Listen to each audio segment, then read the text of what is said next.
Good morning, everyone. I'd like to call to order the open meeting for Thursday, December 8th, 2022, and ask the Commission Secretary for information on today's agenda. Each commissioner has independently reviewed the minutes of the open meeting of Thursday, December 1st, 2022, and each has informed me there's no need to discuss the minutes. Move we approve the minutes of Thursday, December 1st, 2022. Second. All in favor? Aye. Each commissioner has independently reviewed the agenda, and each has informed me there's no need to discuss the notices associated with agenda items 2 through 6, or the draft final decision associated with agenda item 7 and docket 5 AE 238. I move we approve the notices of investigation associated with agenda items 2 through 5. Second. All in favor? Aye. Move we approve the notice of proceeding associated with agenda item 6. Second. All in favor? Aye. For docket 5 AE 238, I move we approve the draft final decision. Second. All in favor? Aye. Okay. That brings us to agenda item 8, which is docket 3270-TE-114. This is one of the parallel generation tariffs. And when we took all of these tariffs up, we asked that the orders come back because there was a lot of discussion that was had between the three of us and a lot of back and forth. And we asked that the final orders come back so that we could ensure that there were no unintended consequences. This is the first of those TE dockets. So this one relates to MG&E's proposed parallel generation tariff.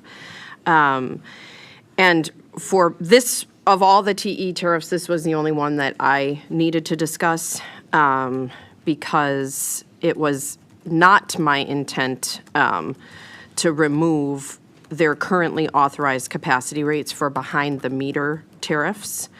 And rather, my intent was to state that MG&E's behind-the-meter tariffs should not offer the same capacity credit as front-of-the-meter, which that front-of-the-meter tariff includes a capacity credit based on MISO's cost of new entry, or CONE.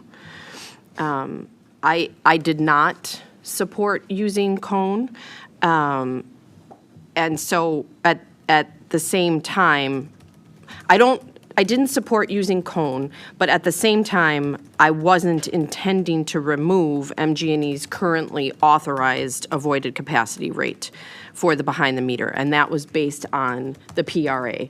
And I remember this discussion, and I think, I know that I can speak for myself and say that I got myself off track. And so looking at the final decision for their behind-the-meter tariffs, I do find it reasonable to support maintaining the current tariff as it sits. So before we discussed it, that avoided capacity for behind-the-meter resources do receive capacity credits based on the MISO PRA values, consistent with MG&E's currently authorized tariff. So that's looking at that proposed draft final decision. That would be the change that I would make. Commissioner Nowak. Yeah, I didn't have any changes, so then I guess it depends where you're at, because I, throughout these dockets, didn't support any capacity credit for behind the meter. I didn't think there was any evidence for that, and it's somewhat embedded in that rate that they get already for their payments. So I would leave, well, again, the decision as drafted reflects what I believe, so we'll have to see where Commissioner Huebner lands, because you were at a different capacity credit calculation. You were for capacity, but a different one than her. Right. Yep. So I mean, again, throughout these, and I think I wrote it up in the NSP one as well, but the argument that Renew has been making it is related to the capacity value reducing the load in the long run. And so that's why I've supported a larger capacity value for BTM. But I would join you, Chair, at keeping the PRA value as it has been as a starting point for that longer conversation that I think we'll have in dockets to come. So I would join you and put that PRA value in. Okay. Yep. So then Okay. I'll dissent on that portion. Yep, Okay. okay. All right, we're clear on that one. Yes. One down, Well, so 17 I'll to need go. So we need motion. motions, Okay. though. Yeah, and you can, we'll make the changes consistent with your Yeah, discussion. so I can make and the issue them. motion just as I just sent with the other ones, so, Yep. okay. So I'll move that we approve the draft final decision in docket 32-7 TE 114 That's modified. as modified. Second. All in favor? Aye. Aye. Okay. All right, then we move to agenda item 9, which is 6680-TE-107. This is the parallel generation tariff for Wisconsin Power and Light, and I did not have any modifications to this draft final decision. Commissioner Nowak. So I did on this one. That's why we do this. Yep, that's why we do it. So in this one, it was, I think, these were confusing conversations. My intent was to not, again, like we just discussed in the MG&E, not to offer the behind-the-meter any capacity payments for that. So that would apply to their option 1, PGS1, option A, I'm sorry. Right, as drafted, it compensates for capacity. So I would modify that to remove capacity for that option A. But now that leaves us in some different spot. positions again. Yep. Right. Yeah. Yep, so I would move again. I'll change mine. Okay.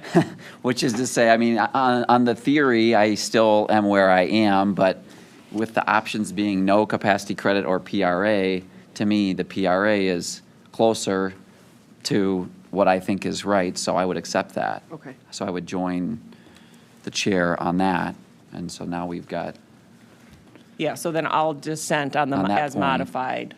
yep, Well, we'll just add a dissent. Yes. Yeah, that's the only So modification. you will Okay. approve it as the final Yep. decision as modified, consistent with that. And I didn't have any other changes here Okay. to I this did not decision. either. Okay. no. Okay, so then in docket 6680 TE 107, I'll move that we approve the draft final decision as modified today. Second? All in favor? Aye. Okay. Then that brings us to 6630-TE-107. This is Wisconsin Electric Power Company's parallel generation tariff. And after reviewing the memo that went out and the draft final decision, I did not have any changes to this docket. Commissioner Nowak. Yeah, because well, we did get a separate, are you going to address the memo?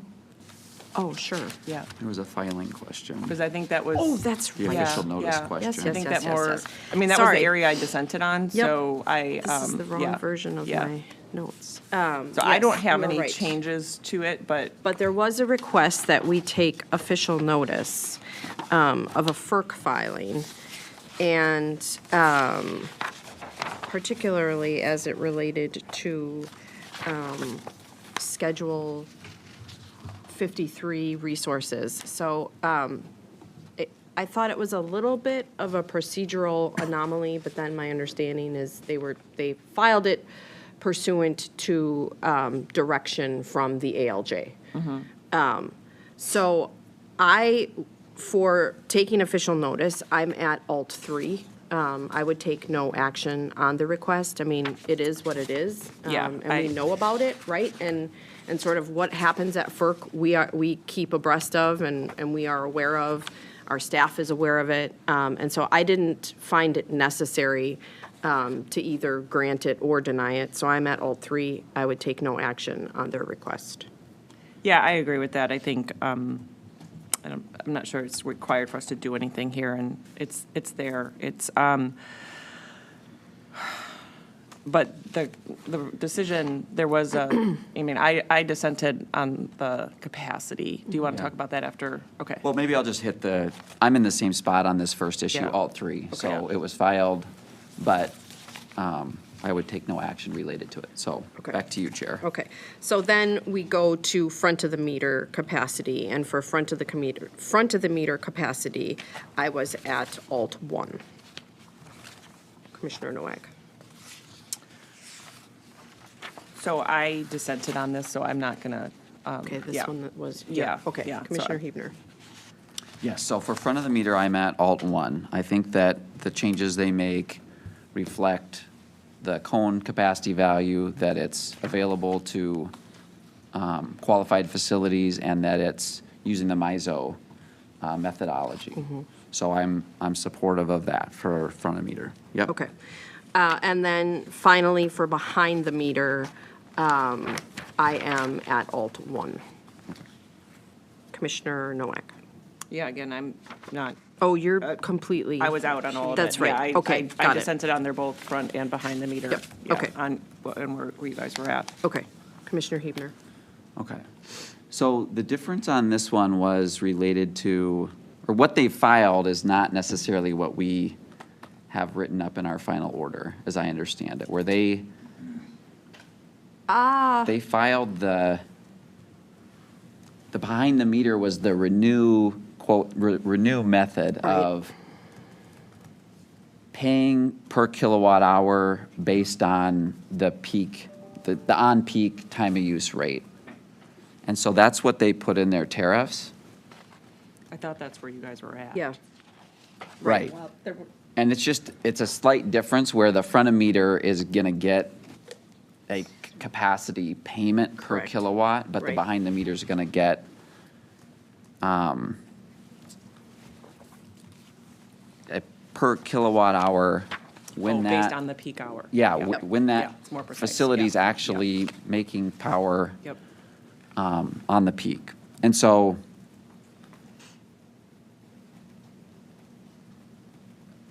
what that leaves me with is a slight change, if that's what we want, and I'm supportive of that, then it just slightly tweaks page 13 of that draft final order.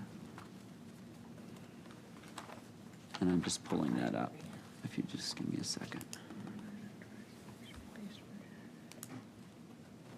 Oh.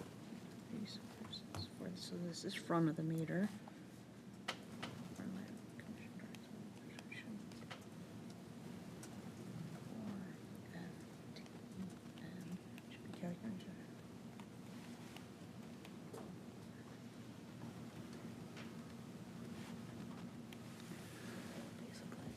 Yeah.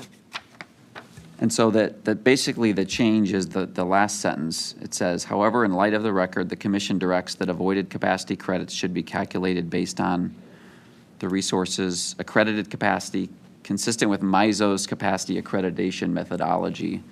And basically, we would apply that to the front of meter, Yep. as we described. Correct. But then add a final part to the sentence, and for BTM resources calculated in the manner proposed by Renew. Right. Which is actually reflective of what the final tariffs Exactly. are. Yes, correct. So I don't know how if that language, that was provided by our very astute general counsel. So as long as that works, then that's what I was proposed to offer Okay, today. and that's where I was as Okay. well. Okay. So just to be, so the applicants aren't confused, the October filing is consistent with what you were looking for. Correct. We'll just modify the language to make sure those two pieces connect up. Exactly. Yep, so we are accepting what they filed That's my as is. understanding, yes. The correct. October That was my filing. intent. Yep. Correct. Okay, It's just our order needs to right. reflect slightly different language, but yes, okay. So we've got, Oh, yeah, I'm out. You're Yeah, out. Your I'm out. dissent Yeah, stays the yeah, same. Yep, Yeah, okay. But again, you can approve the final yeah, still do the decision as whole. So, modified. are we done? Okay. yes. Okay.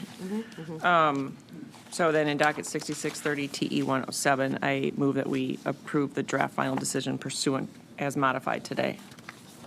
Second? All in favor? Aye. Aye. Aye. Okay. So the next one is agenda item 11669, what? Yeah. 6690-TE-114. This is Wisconsin Public Service Corporation's application, same exact issues. They also requested us to take official notice. I'm in the same exact places that I was for WEPCO. So in terms of taking official notice, I'm at Alt 3. Yes. Yep, same. And then for front of the meter, I'm at Alt 1. behind the meter Alt 1, and we would have to make that same change that we just discussed. Right. Okay. Okay. So then in docket 6690 TE 114, I move that we approve the draft final decision consistent with the changes made today. Second. All in favor? Aye. Aye. Okay. The next item is docket number 12, which is 9300-DR-107. This is an appeal of a denial of applications for interconnection, a request for a contested case hearing, a request for a petition for a declaratory ruling of Freedom Forever. There are a number of procedural issues that we have to take a look at. I'll just start by saying there was a lot filed by this particular party, and my understanding is that the company didn't receive their filing until just a couple of days ago. And, I mean, obviously, the company needs and has the right to respond to the number of allegations that have been leveled against it. And so there's not enough there to open up a DR or to open up a formal proceeding or to open up a formal docket under 2.07. I mean, I think there's obviously information that needs to be gathered, but where I am right now is I think it should be handled as just an informal complaint, and we direct our Consumer Affairs Division to gather more information, to allow the company to respond, to allow the company to have time to actually look at what was filed. Based on the filing that we received from Freedom Forever, I'm not even sure what's there. They didn't present us with actual denied interconnection agreements. Yeah. So this one to me is a head scratcher. That being said, I don't think it's appropriate to just completely toss it out because there is some information, and I'm hoping and am hopeful that the company can help us shed some light on it. So I would deny their request for a DR. I would deny their request to open a docket under 2.07, and I would simply make a request to our Consumer Affairs Division to gather additional information and to work with the company the way that we would do this for an informal complaint. Yeah, I mean, this is certainly not ripe for, I mean, they threw the kitchen sink at what the different ways we can open something here. Right. But most telling was the fact that they alleged denial of an interconnection multiple times, I think 40 different places, but never once attached Right. an actual denial.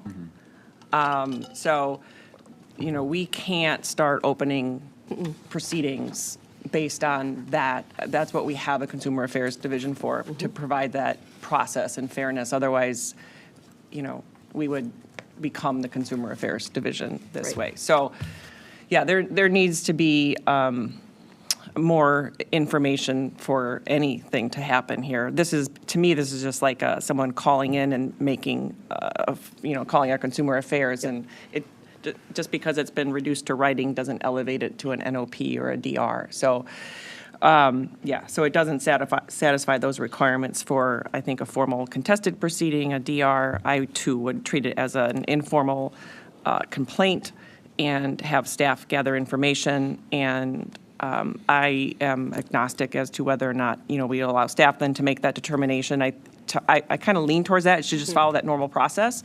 And staff makes its determination. And if either party is dissatisfied with the outcome, they can file that appeal within the requisite time, just as any other complaint. Because I'm not sure that this rises to any other level Right. other than that. I agree. Yeah. I agree, and I would also allow staff to make that Yeah. determination. Okay, Cindy, sorry, Commissioner Huebner. Oh, go ahead. No, I'm done. I was I'm going good, to yeah. ask if we need to hit on any other of the statutory provisions, like 227, 196, We'll start naming them all. or is it, yeah. No, again, I think you have, at this point, there's no mandatory requirement that you address the 196.26, whether it qualifies. You've made the determination to treat it as an informal complaint, which is when things aren't 196.26 complaints, they are by code treated as informal complaints. So you sort of have de facto Done it, okay. made that. It certainly doesn't preclude, should it qualify later or some point from making that. You also don't need to address the hearing requirement, Okay. as that has been denied by operation of law. Okay, great. Commissioner Hebner? Yeah, I'm at the same spot as you both. I mean, I will say that the two numbers that stuck out to me are 40 customers. I mean, that seems like a lot of customers that are experiencing delays, and then the one having an 11-month delay. So but I do think we need information from the utility as to what, their view is of this. I will note, as we did approve last week as part of the settlement in the rate case, was the agreement to eliminate this quote-unquote check meter. And it does seem like a number of the issues are related to the wiring of that meter, because that's talked about a number of times in the allegations. So this is just my extra direction to our staff, is maybe start there. If starting January 1, WEPCO is not going to require that, how many of these issues go away? Because maybe it's a lot of them. Yeah. So with that, and there's also a talk of the bidirectional meter. I don't know if that's wrapped up in this. I know the company, again, as part of that settlement and rate case, is looking at that. So I feel like there's some interwoven issues here that may be going to be resolved related to this. So that would just be my advice to staff, is maybe we can start asking those kind of questions. So with that, I would join you both Okay. at the informal review. Thanks. I will then move in docket 9300 DR 107 that staff draft an order consistent with our discussion today. Second. All in favor? Aye. Aye. Okay. The next item on our agenda is Agenda Item 13, which is docket 5-BS-255. Are you good? Oh, I thought you made a motion. Oh, okay, all right. Okay. On March 15th, 2021, Wisconsin Electric Power Company, Wisconsin Public Service Corporation, and Madison Gas and Electric Company filed a joint application under Wisconsin Statute 196.49 for approval to acquire and construct the Darien Solar Energy Center, a utility-scale solar-powered electric generating facility consisting of 250 megawatts of solar generating and 75 megawatts of battery energy storage system. The applicants would hold joint ownership of the plant, with ownership of the shares of the facility's solar and BESS capacity being distributed among the applicants, 75% to WEPCO, 15% to Pub Service, and 10% to MG&E. This transaction would be at a total cost of approximately $451 million, excluding AFUDC, which includes approximately $345 million for the solar facilities and $106 million for the battery energy storage system. The applicants estimate that total AFUDC for the project will be $20.8 million for WEPCO, $3.6 million for WPSC, and $2.3 million for MG&E, for a total AFUDC of $26.7 million. And then the cost of the acquisition for each applicant is concurrent with their percentage of ownership. So we had issued a CPCN for this project. It's located in the towns of Bradford in Rock County and Darien in Walworth County. The applicants have entered into an asset purchase agreement and an EPC contract with Invenergy. Construction would be done according to those agreements and according to specifications approved by the utilities. There's also an O&M agreement where Invenergy would provide the day-to-day O&M of the facility. So as we have seen in prior acquisition cases, staff went through and looked at whether or not this was going to be in the economic best interest of customers.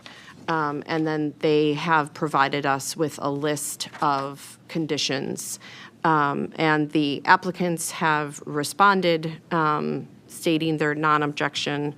And they also provided a suggested modification to Condition Order 5, as proposed by staff. So I have one additional condition that I would recommend, and it's consistent with what we've done in other dockets. But other than that, I would accept the proposed conditions as drafted by staff. And then my additional condition would be similar to what we ordered in docket 6680-CE-103, which is just a reporting requirement to add into the quarterly reports updates on efforts to hire Wisconsin local construction laborers at the project sites. So that would be my additional proposed condition. And again, it's a reporting condition. And so with that, I don't have any other proposed modifications to what we have in front of us. Commissioner Nowak? Okay, so you're at approval. Yes. Okay. Yes. Yeah, this is not, this is consistent with some of the other acquisitions we've seen recently regarding some renewable facilities and even the gas facilities. And I did find that their modeling and the cost to be reasonable and in the public interest for all the entities here. I also thought the conditions, they did have that one change on the reporting on the cost. We ourselves haven't been the model of consistency in how we've done some of that. And I understand what the applicants are saying there. They, I think, moved it more back to what we did in Paris, the Paris decision. But I would actually leave the condition as is. It appears to me that this is a fixed price contract. And we would allow, of course, for force majeure costs to be recovered if they can prove that, and that has to be decided later. That's not a decision here. And I think it too goes without saying if there's some other issues that arise that, I mean, that's what the rate cases are for. So I would leave that condition as is. I would not, though, agree to your reporting condition on the Wisconsin labor. I just think that's outside of the scope of what we need to do for these acquisitions. Okay. All right. Commissioner Huebner? Yeah, thank you. First, want to thank our staff and also the applicant for the, I thought, really robust back and forth on data requests. As we started through the generation reshaping plan, some of the early docket, or at least one or two of the early dockets were contested. And, a lot of questions were asked, a lot of observations were raised by interveners. And basically staff took all of that and said, okay, here's a new set of data requests. Sensitivities. Well, what if, okay, we've seen force majeure, we've seen the costs go up. What happens if the cost is 10 or 20% higher? We ran that sensitivity. We ran the sensitivity of, okay, what if MISO changes their capacity value for the solar and it goes down all the way to 25% on average for the year? So I thought the robustness of our staff, really looking at the boundaries and the applicant, providing that was really excellent. So I want to thank staff for all the extra effort and the applicants for providing all of those iterations of modeling. I'll once again note in the memo that it says, in addition to the GRP and MG&E's plan, and specifically this plant for Darien, that energy efficiency, more energy efficiency would also be a cost-effective component of these future outlooks. So I think that, again, now I think the third docket in a row we've seen, that line in this memo that shows that.